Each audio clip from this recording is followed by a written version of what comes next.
Chapter 7 Democracy and Diversity. So far, we have studied the meaning of democracy and role of political parties in democracy. Now, in this chapter, we are going to study the meaning of diversity. We will also study in this chapter the relationship between diversity and democracy. All people in the society are never alike.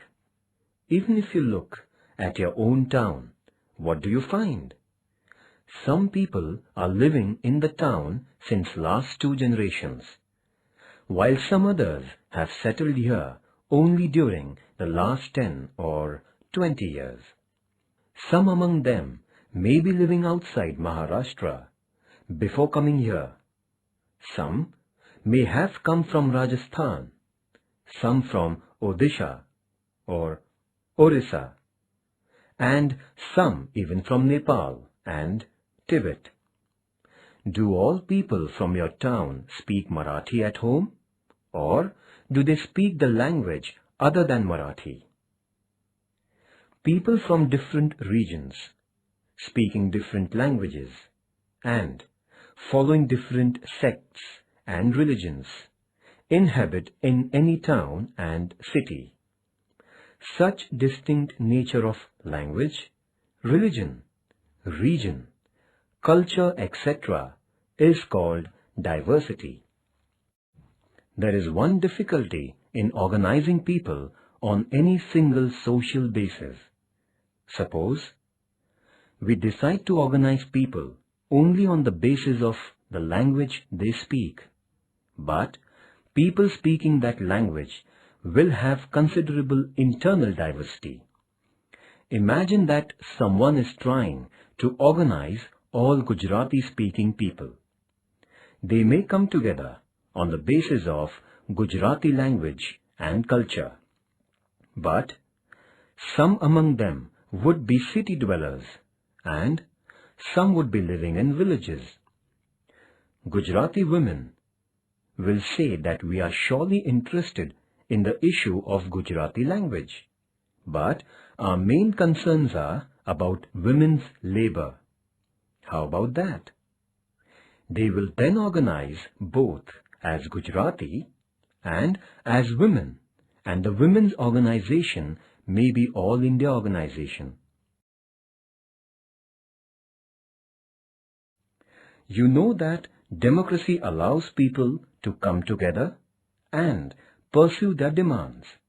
Therefore, in a democracy, when there is a diversity, it leads to formation of different groups making political demands based on that diversity. In this manner, democracy always gives rise to political groups based on religion, language, or region. In the last chapter, you have studied political parties. Do you remember from that chapter the regional or state level parties in India?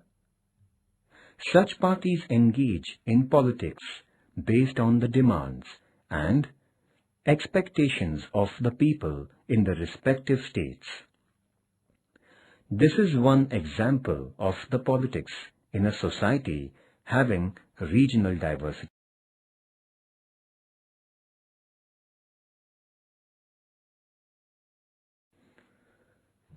There is one difficulty in organizing people on any single social basis. Suppose we decide to organize people only on the basis of the language they speak, but people speaking that language will have considerable internal diversity. Imagine that someone is trying to organize all Gujarati-speaking people. They may come together on the basis of Gujarati language and culture, but some among them would be city dwellers and some would be living in villages. Gujarati women will say that we are surely interested in the issue of Gujarati language, but our main concerns are about women's labor. How about that? They will then organize both as Gujarati and as women, and the women's organization may be All India organization. Thus, there is no single and straight answer to the question, who we are. We may simultaneously be Marathi from the Vidarbha region and Muslim. In such a situation, what will be our identity?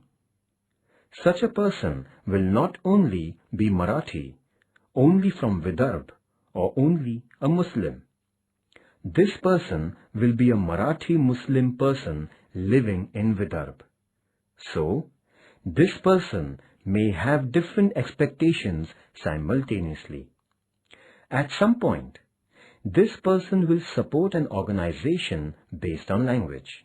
At the same time, he or she can participate in an organization working for demands of the Vidarbha region. And such a person can also be attending an assembly of Muslim community.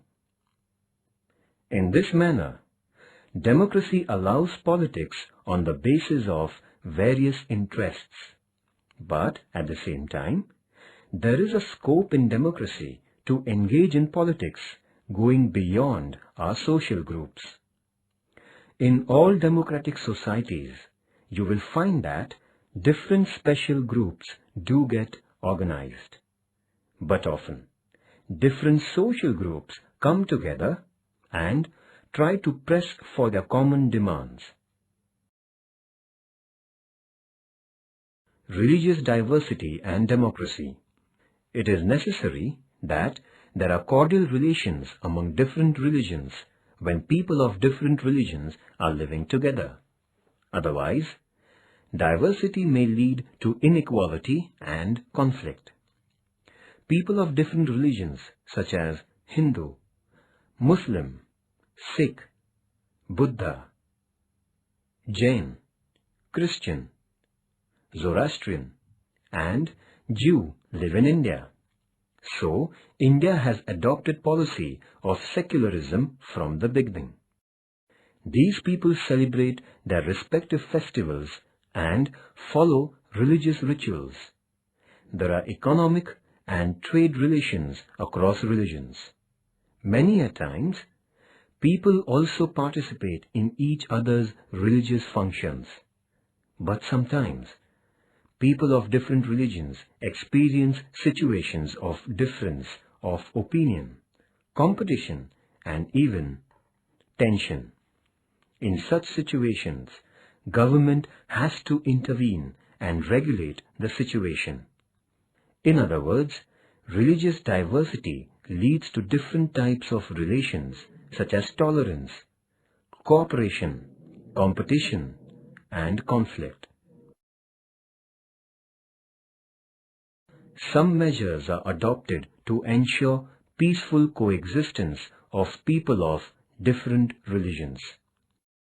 The most important measure is to allow every person to adopt a religion of his or her own choice and faith, and follow the religion in worship and prayers.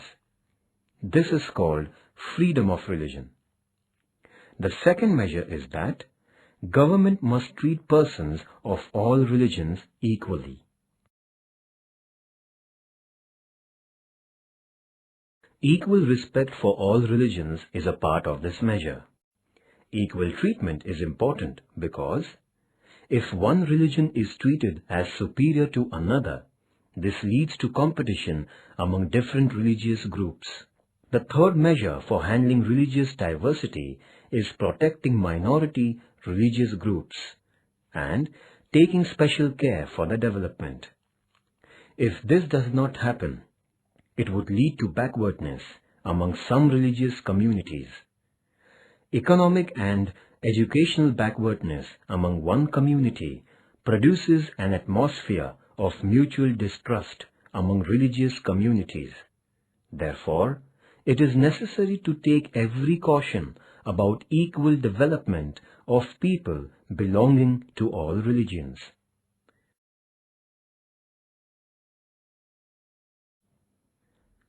diversity and unity. In olden days, it was believed that unity can be created and maintained easily if the society is homogeneous. For the small and less diverse societies of Europe, this idea was indeed applicable. But in the 20th century, intermixing has increased across the world. Now, most societies are more diverse than in the past.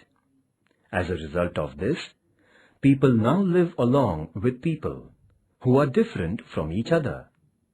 This experience shows that diversity does not necessarily obstruct unity. In our society, we have always experienced diversity of languages, regions, religions, and sects. India's freedom struggle has shown that unity can be shaped in spite of such diversity. That is why India is an important example of the claim that unity and diversity can coexist. Caste diversity. The most prominent example of inequality in India is that of caste system. Indian society consists of castes. This feature is more about inequality than diversity. Caste system is like a hierarchy. In this hierarchy, some castes are supposed to be upper and some lower. Traditional caste system even treated some castes as untouchables. Among the castes treated as lower castes, traditionally, there is a high proportion of persons engaged in lower occupations and low incomes. These castes also have lower proportion of the well-educated persons.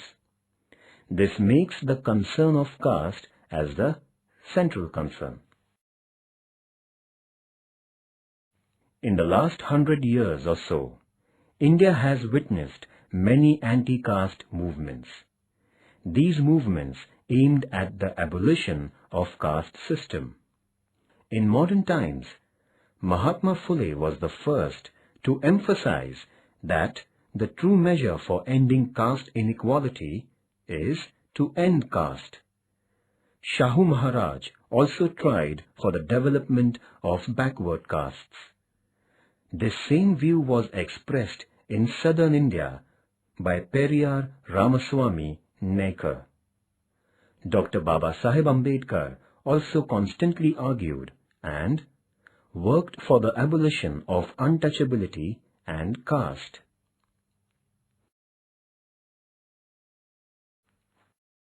However, both Mahatma Phule and Dr. Ambedkar insisted that so far as caste exists, backward castes must get just share in education and in government service through policies of the government.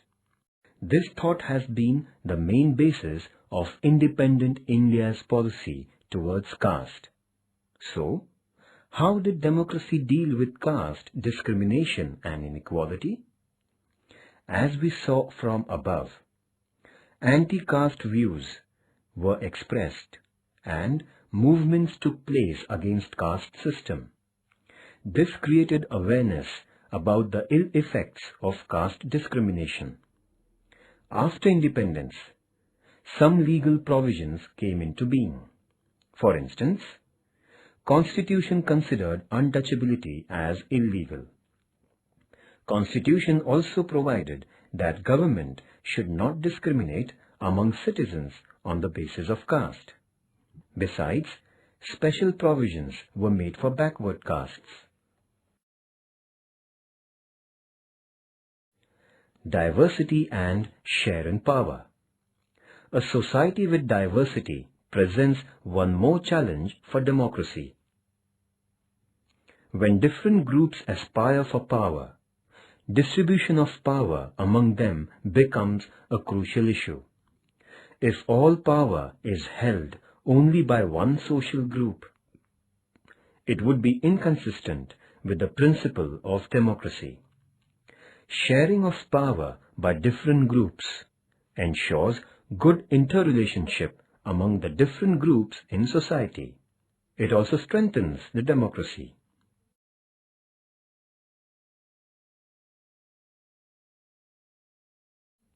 Distribution of power in a federation. There are different methods of distributing power among different groups. A decision about these methods is taken by considering the situation in the country concerned. When there is linguistic and regional diversity, a method of distributing power among the regions within the country is often adopted. This is known as the federal system of government. Under this form, the Constitution itself creates governments at the regional level and decides the powers of the regional level governments. This makes it possible for people from each region to take decisions as per their needs.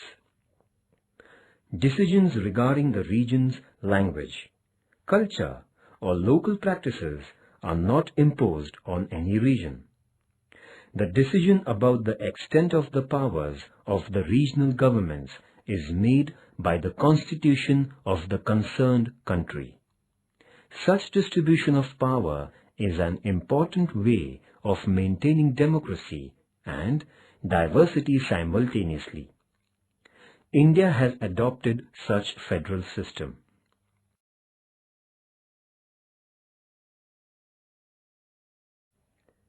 Diversity in society. No society is uniform in all respects. Some differences are determined by birth, meaning that it is determined by the characteristics we inherit by birth. The other type of distinct character is based on the characteristics that we ourselves acquire. Differences based on language may be an example of first type of difference. Similarly, our place of birth decides our regional character. Difference determined by hobbies, occupation, or skills is the other type of distinct nature.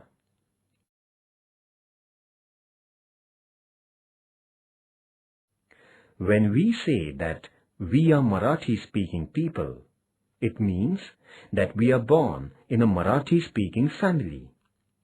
Similarly, when someone says that we are from Satara or Bhandara, it means that the family has been traditional resident of that district. Language, region, country are thus factors depending upon birth and leading to differences. The division between men and women is another such biological division.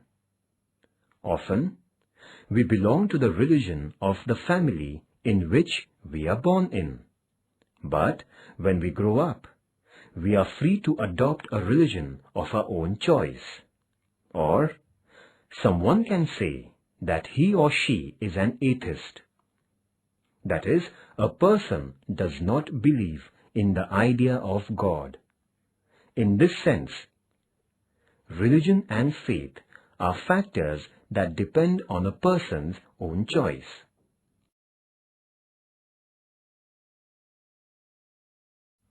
In this way, we find that people around us belong to different groups. They speak different languages. They belong to different regions. Their religions and religious practices are different. Their occupations are also different. That is why we classify people as farmers, traders, shopkeepers, white-collar employees, etc. This fact that in one society, people having different characteristics live together is understood as diversity.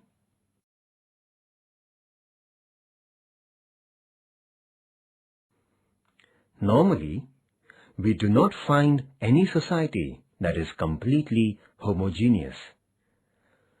Some societies are diverse and others comparatively less diverse. For instance, the Chinese society, spread on a huge land stretch, is homogeneous in terms of language. This means that Chinese is the only language spoken there. In contrast, many small societies are multilingual. That means that there are many people speaking different languages. Can you think of such societies from the neighborhood of India? In contemporary times, it is easier to find societies having people of diverse languages, religions or cultures. But in the past, particularly in Europe, most societies used to be inhabited by people of only one religion, and even one religious sect. On the other hand, India always had people of different religions living in its society. Diversity of languages in India. When the census is conducted in India after every 10 years, every person is asked her or his religion and language. At the time of 1961 census, a list was made listing all languages that were reported by people as mother tongues. It listed as many as 1,652 languages. Even after classifying these languages into groups of major languages, we still have more than 100 languages. In our Constitution, 22 languages are listed. You will find these languages in the 8th schedule of our Constitution. Diversity and inequality.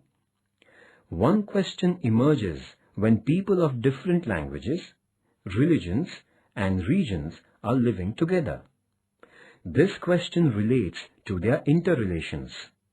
Many times, one particular group aspires to be more powerful and dominant. It claims that it is superior to others. This produces not only competition among different groups, such claims also produce inequality. Main concern of democracy is to ensure that in spite of diversity, relations among groups have to be cordial and egalitarian.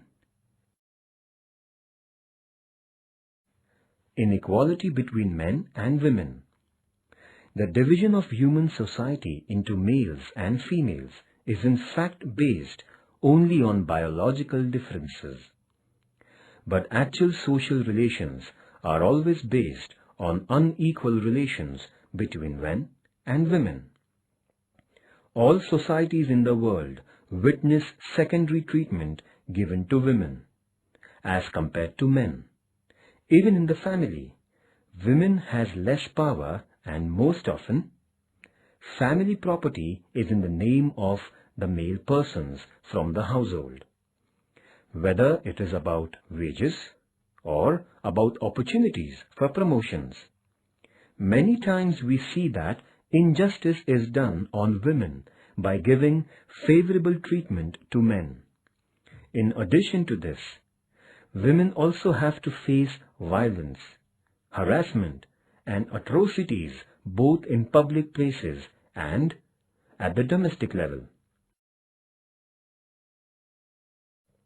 Tarabai Shinde, who existed from 1850 till 1910, wrote a book called Stri Purush Tulna, which means Comparison of Women and Men. This book, published in 1882, is seen as an important writing expressing the issues of women inequality. Tarabai hails from a family residing in Buldhana in Vidarbha. Her family belonged to the Satya Shodhak ideology and was the follower of Mahatma Phule. Kranti Jyoti Savitribai Phule, wife of Mahatma Jyotiba Phule, was renowned as pioneer of women's education and served as first lady teacher cum headmistress in the state of Maharashtra. Her role in widow remarriage is most noteworthy. Her birth anniversary is observed as Stree Mukti Din in Maharashtra. During last 100 years or so, many organizations of women raised their voice against this injustice perpetrated against women. This led to women's movements. Many democratic countries made laws for reducing the inequality between men and women. This has made it possible for women to aim for equal development. In many countries, even after the introduction of democracy, women did not have the right to vote in elections. Due to the pressure of women's movements in the 20th century, gradually, many countries granted the right to vote to women. In the case of India, after independence, our constitution granted to all citizens, irrespective of gender, right to vote right from the first election itself. Though women got the right to vote, the number of elected women representatives is very low in most countries even today. To rectify this, various measures are adopted.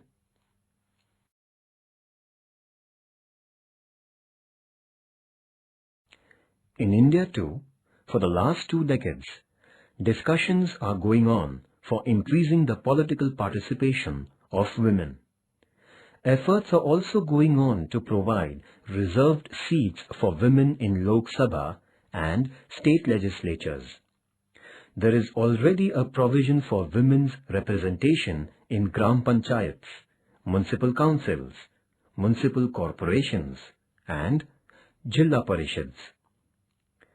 Maharashtra government has increased the reservation for women representatives local government level to the extent of 50% since 2011. Besides, in Maharashtra, there is a system of reservation for women of offices for positions of Gram Panchayat Sarpanchs, Jilla Parishad presidents, chairpersons of committees, presidents of municipal councils, and mayors of municipal corporations. If we take the global average, women account for less than 17% in national legislatures. In Northern Europe, this proportion is 40%. In rest of Europe and also in the American continent, women representation is 20%. In Asia and Africa, it is barely 16.5%. In India, we are still unable to cross the 9% mark. Efforts are also made for bringing about gender equality in matters other than political rights. In many countries, there is a legal provision that there will be no gender discrimination while giving government jobs. Constitution of India has also guaranteed that there will be no such discrimination. Government also implements various programs and schemes for the all-round development of women. Following ways are followed for resolving the issue of gender inequality: women's organization and social awareness, legal provisions protecting women, implementation of welfare schemes, special provisions for ensuring share in power for women.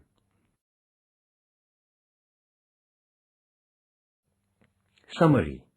What is the summary of all that we studied so far?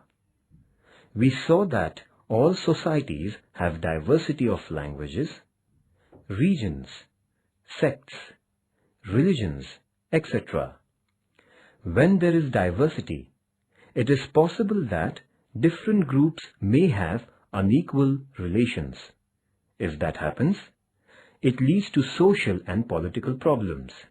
And due to this, democratic societies face the challenge of retaining diversity and yet reducing or abolishing inequality. Governments in the democratic societies have to take the main responsibility in this regard. A democratic society has to fulfill 5 responsibilities with respect to diversity. First, to retain diversity. Second, to ensure amicable and egalitarian relations among different groups. Third, to set aside differences that lead to inequality. Fourth, to govern without discrimination. And fifth, to ensure fair share in power for different groups.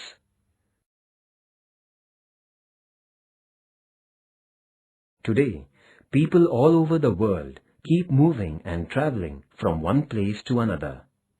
They settle in some other country or in a different part of their own country. Particularly, last few centuries have witnessed such intermixing of people and groups the world over. It is practically impossible to stop this trend. This has made or is making most societies diverse. As a result of this, the approach of looking at diversity and difference between groups is also changing. Diversity introduces us to different ways of life and thinking. Thus, diversity creates an atmosphere more favorable to democracy. Therefore, there is nothing wrong or dangerous in having diversity. On the contrary, in modern times, it is now accepted that everyone benefits from diversity.